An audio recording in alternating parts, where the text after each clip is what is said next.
What's going on, everybody? This video showcases every event in Rust. This is not a tutorial on how to complete the events, but it will provide various tips and important information about each one. I will also link all of the loot tables for the events in the description of this video. Starting with the airdrop, which is probably one of the easiest to secure early game. The airdrop is spawned about every 2 hours. It is visible to everyone and takes a while to fall, which allows people to come from far and wide to loot them. You are guaranteed 2 guns, 2 pieces of clothes, and scrap, along with various other items. Once it is landed, it is a war, and whoever is quick enough to loot and run will earn all of its loot. An airdrop can be called in using a supply signal and will have the same exact loot table as a natural airdrop. A useful tip for calling in your own supply drop is to either have a compound or an easily defendable area such as an iceberg or hill. Next is the small oil rig. The oil rigs are less of an event and more of a monument, but I decided to count them because they have a timed crate similar to the cargo ship and Chinook events, which I will show later. The small oil rig is guarded by multiple scientists, which can be easily killed with guns and even bows if you are a more skilled player. With all the scientists in crates, the oil rig has a huge payout in loot, and because of this, it is typically highly contested. To start the timed crate, you will need to kill all the scientists and make your way to the top of the rig, where you can use a blue and red keycard to open up the room. From here, you start a crate and an alarm will sound. The Chinook helicopter will fly in and drop off 6 heavy scientists. The heavy scientists can be quite tough for new players, so it is best to use ranged weapons and try and pick them off one by one. After killing all of them, you have to wait for the timer to end, and then you can loot it and leave with all the loot. Next is the large oil rig. Most of what I mentioned about the small oil rig is true for this one as well. However, it is worth mentioning that there are many more scientists defending the large oil rig in comparison to the small one. The large oil rig does not require a blue keycard to gain access to the timed crate, but bringing one will give you access to a room which has 4 military crates. After clearing the scientists and making your way to the top, you will use the red keycard to open the room. The large oil rig has multiple military crates and a couple elite crates as well. After starting the timer, the Chinook will fly in, just like on the small oil rig, but this time it will drop off 11 heavy scientists. After killing them, you will wait out the timed crate and then leave after looting it. Next is the Chinook event. This event happens about every 2 hours and will typically fly around the map for a few minutes before circling the monument it decides to drop at. The Chinook is supposed to drop in random tier 2 monuments such as power plant, water treatment plant, and dome. However, as of making this video, the Chinook typically chooses one monument at the beginning of wipe and goes there every time. So if it lands at power plant and you happen to live there, then you have consistent chances at high tier loot. Once the Chinook drops the crate, anyone can start it, and then it works just like oil rig. Typically people start the crate and then hide until the final seconds.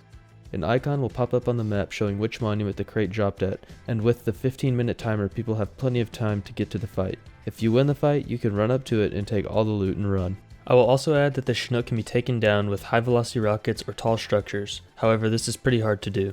Next is the cargo ship. This event also comes about every 2 hours and will circle the mainland, allowing anyone on the map to use a boat to get aboard. The cargo ship is guarded by multiple scientists and has crates scattered all throughout it. There are a couple different layouts of cargo, but they all have the same loot tables and scientists. There will be one timed crate as soon as the ship spawns, and about every 5 to 7 minutes after that, there will be another timed crate spawned up to 3. These crates are exactly like the ones on oil rig and Chinook, and along with them you will get multiple elite crates and military crates. You can use the storage on the reeb that is on the back of the ship to make inventory space. After about 2 laps around a 4K map, this horn will sound.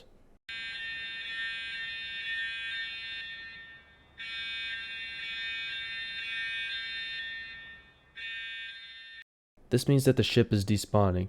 If you do not get off the boat quick, then you will get a lot of radiation and may even die. This radiation is far more than even a hazmat can handle, so it is best that you just get out. The final 2 events are much different than the first 5. These both require player interaction to destroy them. First is the tank at launch site, which is commonly referred to as Bradley. This tank will shoot at any player that it can see and puts out heavy artillery rounds. It is always at launch site and typically respawns based on the population of the server. The best method for taking Bradley is to find a good place with cover while using high velocity rockets. The tank requires 7 high velocity rockets to be destroyed, and once it is broken, an explosion icon will pop up on the map for everyone else to see, so be prepared for counters. There will be 3 crates, but they will be blocked by fire for a few minutes before they can be looted. It is also worth noting that you can use any explosive to take Bradley, but HV rockets are the cheapest route. You can use F1 grenades as well, but this will give counters plenty of time to come. Once the area is cooled down a bit, you can use any farming tool to break down the remains of Bradley. The metal pickaxe, salvage pickaxe, and jackhammer will give you about 500 charcoal, 1,650 metal fragments, and 77 high quality metal. Lastly is the patrol helicopter. The patrol helicopter comes out about every 2 hours and flies around the map for about 20 to 25 minutes before despawning.